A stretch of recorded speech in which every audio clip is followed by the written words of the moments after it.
Assalamualaikum warahmatullahi wabarakatuh. Halo teman-teman semuanya, bertemu lagi bersama saya Zahratul Jannah pada Learning Journal mata kuliah Teknik Reportase dan Investigasi Berita.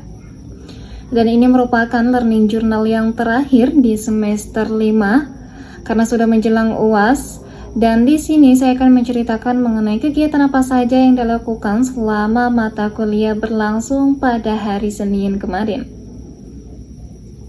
Adapun untuk kegiatan yang dilakukan adalah yaitu penayangan video investigasi dari masing-masing kelompok, mulai dari kelompok 1, kelompok 2, kelompok 3, dan juga pemeriksaan mengenai proposal penelitian investigasi. Selain itu juga Bapak Adi memberikan masukan-masukan dari masing-masing kelompok mengenai kekurangan-kekurangan apa saja yang terdapat dalam pembuatan video ataupun dalam proposal penelitian yang kita kerjakan.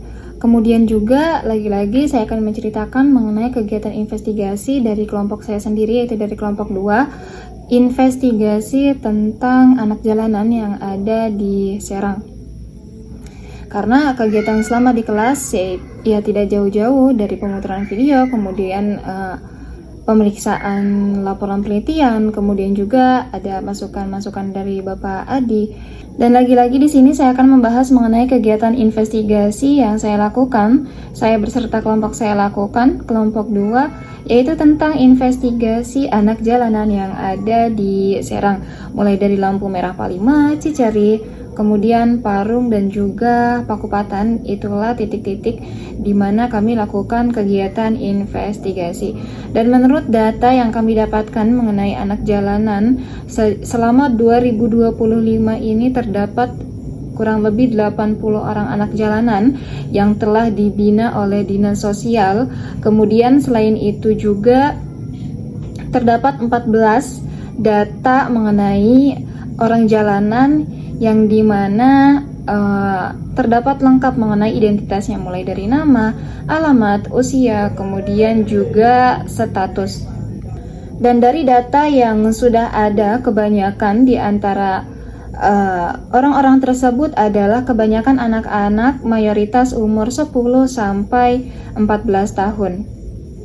Dan data tersebut menjadi gambaran nyata bahwasanya siapa sebenarnya anak-anak yang ada di jalanan kota Serang tersebut. Dan dari data yang sudah saya sebutkan di atas bahwasanya mayoritas dari mereka adalah anak-anak, dapat diartikan bahwasanya jalanan bukan hanya menjadi tempat mereka untuk mencari pekerjaan, tetapi sudah menjadi ruang hidup bagi anak-anak. Bahkan menurut data dari Dinas Sosial, banyak anak-anak yang sudah beraktivitas di jalanan itu lebih dari 5 tahun. Dan hal ini menjelaskan bahwasanya fenomena anak jalanan yang ada di kota Serang ini bukan fenomena musiman, tetapi adalah hal yang sudah biasa terjadi ataupun fenomena tahunan. Dan menurut data dari Badan Pusat Statistik, tiap tahunnya fenomena anak jalanan ini selalu ada peningkatan, mulai dari 2023, 2024 puncaknya melonjak tinggi 3 kali lipat dari data di 2023, dan bahkan sampai sekarang ini karena belum ada data keseluruhan, tapi dari mulai data-data sementara yang ada ternyata ada kemungkinan terjadi juga peningkatan anak jalanan dari tahun 2024 ke tahun 2025.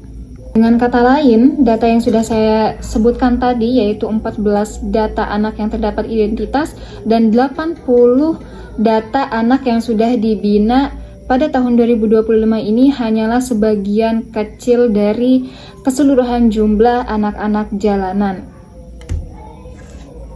Dari fenomena tersebut, penertiban sudah dilakukan, pendataan sudah dicatat, kemudian pembinaan juga sudah dijalankan, tetapi masih banyak saja anak-anak yang turun ke jalanan.